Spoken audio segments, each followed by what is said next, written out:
Oh my gosh.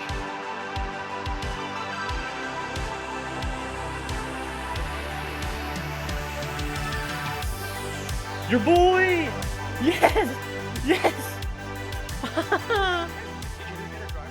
Yes! Hello everybody, it is Trainboy here, and welcome back to another season of Project A. It's season number 2. And I had a little interesting start. So, messaging my teammate at the start of the race. And all I can think of is he's like this!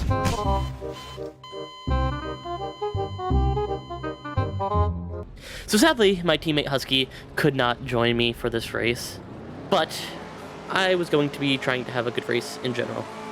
So there's a big difference in the field this season. As you can see, most of the cars now have wings, as DevDo goes flying off, and we also now have electric engines. So that was Tom of Small PP Racing with an electric engine flying past me. And here comes both of the Spectre boys either side of me, as I get pinned in by one of the leftovers cars.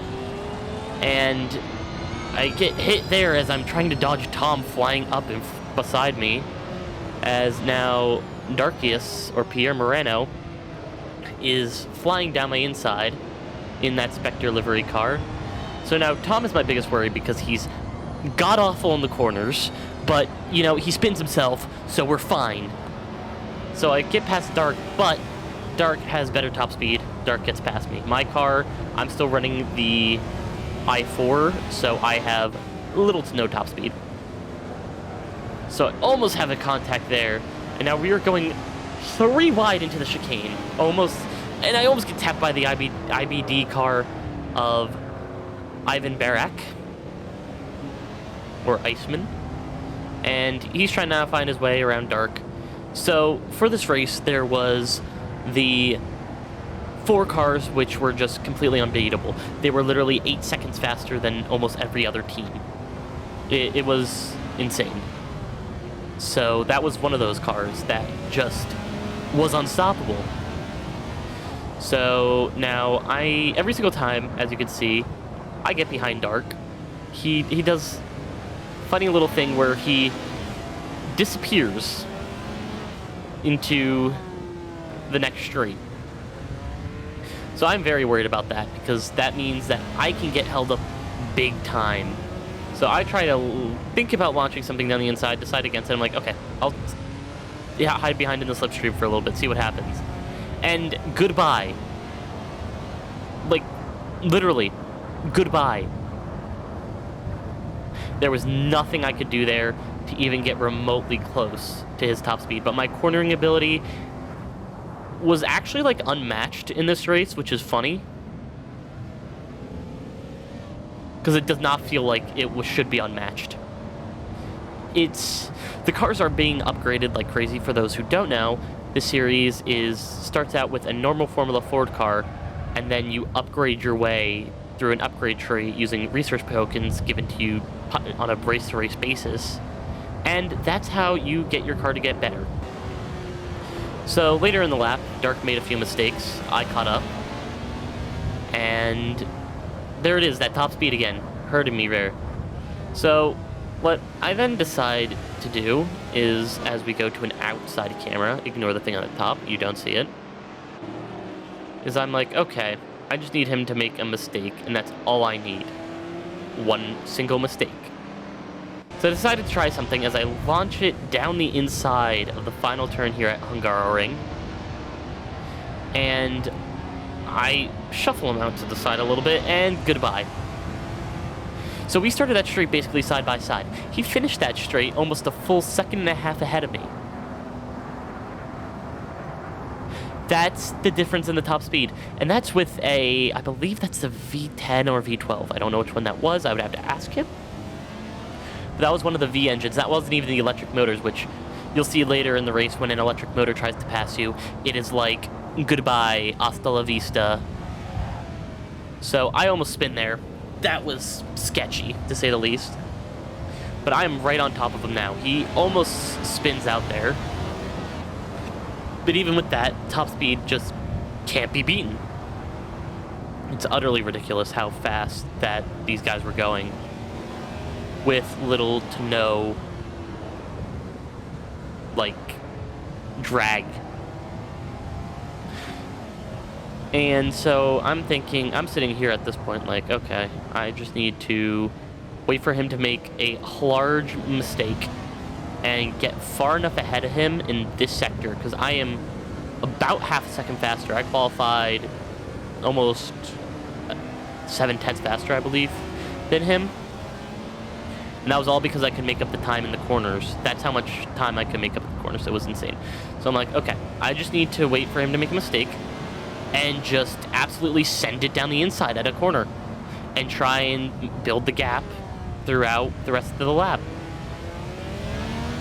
So here is where I decide to try and do that by just absolutely sending it up the inside and almost lose it there. But you can see how much he loses in that corner, and then he tries to send it on my inside almost and loses a good amount of time. So now note, he's probably about 1.5 seconds down, and I just no need to defend, because goodbye. It was insane. He literally was gaining about 2 seconds on me in that straight. So there I actually have to lock up because I almost hit and rear end him. So that was my first time trying to mount an attack like that. So I believe this is either later in the lap or later in the race. I see him just ahead, and he makes the mistake I've been waiting for. He can't cover the inside, and I know he's going to have to brake a lot more for this corner, so I just send it down the inside, and I squeeze him just enough on the apex where he has to back out. And even if that one spinning baguette's car is now right behind him, I have the advantage. Because look at how much time I gain just in that corner. That spinning baguette's car is now right behind him. So he's going to be trying to vie for a move. They did not have good top speed, but they had the same amount of acceleration as him. I think I just need to fix some of the gearing in my car, and I actually probably can be pretty competitive. So now, coming through the final complex of corners, I have completely gapped him. I have the advantage here. I have probably about... This is probably almost close to 2 seconds of advantage going onto the straight. And you can see it disappear before your very eyes. So he decides to go for a late move down the inside. I start spinning. He isn't making the corner. And my car's built like a tank for some reason, and I hit him, his front wheel, and knock him out of the way. So now I have the Alpine-looking cars of the Spinning Baguettes team, the French team, right behind me now, as there is a car sitting on the outside out there. It was a weird race. The electric cars were having trouble with spinning every corner, so it was a very interesting time. So now my goal is to not get past. And that is basically all I need to do here. Not get past, and I can probably hold on to this position. Now I do want to show you a quick clip of what happens when both your cars don't have top speed, and one of the electric cars comes up behind you. That is Devdo in the Cilium's car, which has the new electric engine. So now you think, okay, I could defend against Dark with that much advantage. He's already passed me. They were on another level, truly. It was ridiculous how much of a speed advantage they had. And there he goes. Just like that. So, later in that lap, as I'm sitting there thinking, okay, I finally have a gap to the cars behind, just don't make a mistake. And I make a mistake. And I slide off the track, and now I am the meat of a spinning baguette. Amazing. So, I believe I have Cillian Hubble up ahead, and I have Benjamin Warlack behind now. So Benjamin had the upper hand when it came to outright pace, but as you can see coming up here, I, surprisingly, and when I say surprisingly, I mean very surprisingly, had the slightest of slight top speed advantages compared to them. So I was able to make a move. So I decided to try and go around the outside, which was a mistake, as he blocked me on the exit, and his teammate blocked me in on the outside. So now I am just completely blocked in. Benjamin tries to go around the outside of both of us. Very audacious move. He lets up so his teammate can go by, and I just take the opportunity and follow his teammate straight through. So now I'm right back in that damn sandwich. Not a ham sandwich, a damn sandwich. But now you might see a little glitching. I was having a little bit of lag issues. I always do. It's really annoying. Thank you, Comcast. Please never sponsor me. So now going off these curbs, they're very big curbs. Now this track did have some modeling problems where it was super slippery. We couldn't figure out why, but the track felt like ice. And it was very hard to keep the car on track. So I'm sitting here now behind Hubble, just thinking, where can I get past? And now we also have the problem of we are coming up on lapped cars, while there is a car lapping us behind of Robin Moe. So I say screw it, and I send it up the inside, and I almost spin, but I hold it, and I lose that position. I let Robin Moe by, because I know he's just going to absolutely blow past me. But now, once again, I have a pretty good opportunity to get past Hubble. And that's what I'm going to try. Get right up to his bumper, almost get Schumacher to Massid, and then just let it go down the inside. Use the lap car as almost a blocker, which worked out in my favor. And just try and get a good exit, which I'm able to do, and I'm able to just squeak in, but he sends it down the inside and hits us both on the track. I was not expecting that. Truly caught me off guard. I turned in and he just went for it. I was like, whoa, it was audacious. Did not work out for either of us. So here was where that lap traffic comes into play once again. This was Matt Linham, and I'm like, oh boy. I was like, please don't kill me. And he was like, don't kill me. And I said, okay. And I went around the outside. The one spinning Baguette's car takes to the grass. I almost spin here. Very nice save. That was almost full opposite lock. The wheel was upside down. That was scary. But I have mad skills and didn't let it faze me.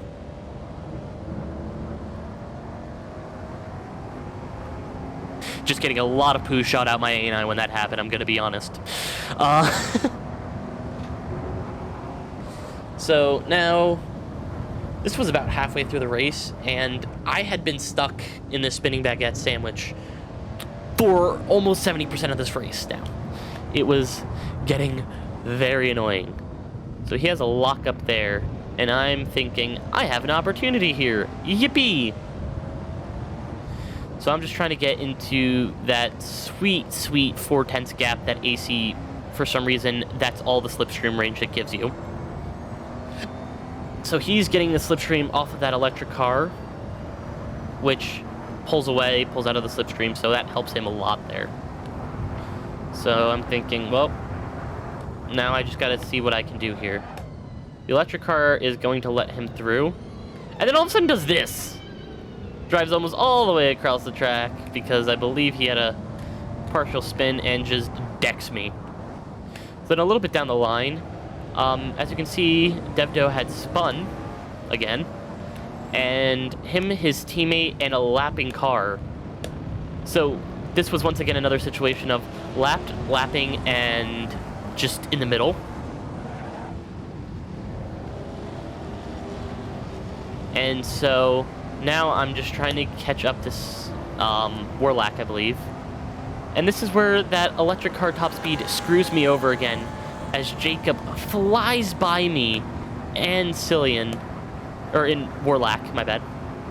And I am just sitting there like, wow, that's ridiculous. So then he actually has a problem of almost spinning himself. I have the problem of I want to get past the guy ahead. And now there's also, to throw in the mix, an IDB car coming up right behind us. So now I'm sitting there like, this is about to be a mess. Really big mess. Oh yeah, but by the way, that one Cillian's car just crashed behind me, so it was an interesting race. So I can see here, pushing track limits to the limit. Just trying to get ahead. He almost spins ahead.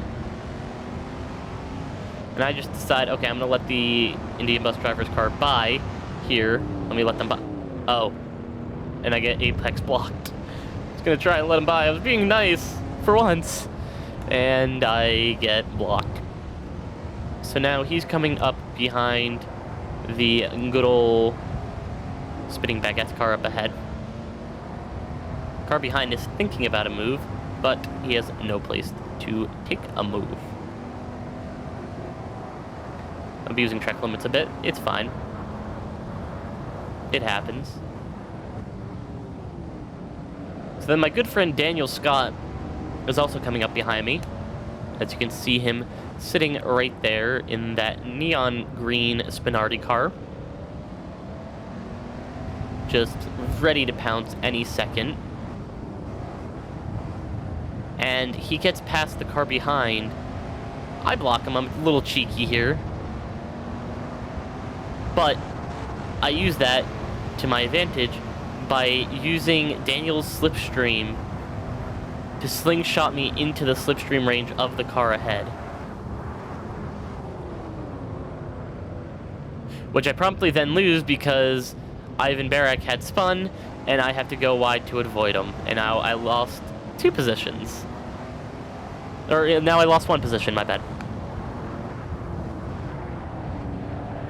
Almost spin there. So then a little bit later, coming towards the tail end of the race, Devdo had spun again, which I'm not surprised about, as he literally spun on the start. That car was almost undrivable for more than 10 minutes. So now coming up behind them once again, I really am I'm okay with this position. I was not expecting to be here. I was expecting to be pretty far back down the field. And the one spinning Getz car spins partially, so I gain back position. And then Devdo decides to absolutely mess it up. Spins again, loses position. That is like the story of this race. Electric car faster, loses position. I got a bad run up to this corner, but I just stuck it down the middle, and there was nowhere for him to go, so it was perfect. So then I almost get blocked by that lapped car with the electric engine, which would have been no bueno. I have only like 6 liters left too, so my car is very light, and I can feel it. The car probably weighs about a few hundred kilos. It probably weighs, I think it weighs like 400 kilos dry. So it's basically like 495 kilos right now is how heavy my car is. So it's a light boy. So the car behind me has a partial spin, as Devdo looks like he got blocked by the lapped car. I have no clue what actually happened there. So after that, my biggest fear is that electric car coming up behind me and killing me. That is truly what I am worried about. It might have just been unseated, but it's not unseated, to be honest. Because I knew that car could, in an instant, be behind me after a long straight like this. So he's probably going to gain close to 2 seconds down this straight on me. As you can see, there's like a yellow spot in my mirror that just keeps on getting bigger and bigger. And there he is. Now you can see a little bit of the blue of that car. So I'm just sitting here like, please. I think I can make it to the end of this race and not let him get by. That was my biggest concern, is him getting by and me losing another position. That's about it. That was the top end of my worries.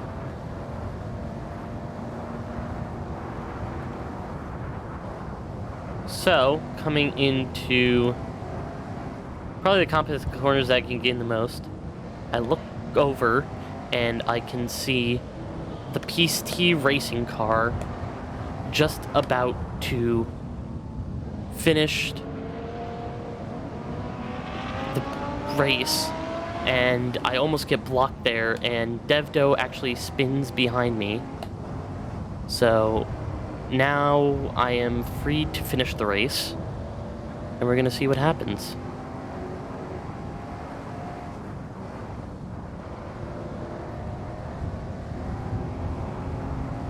So yeah, luckily,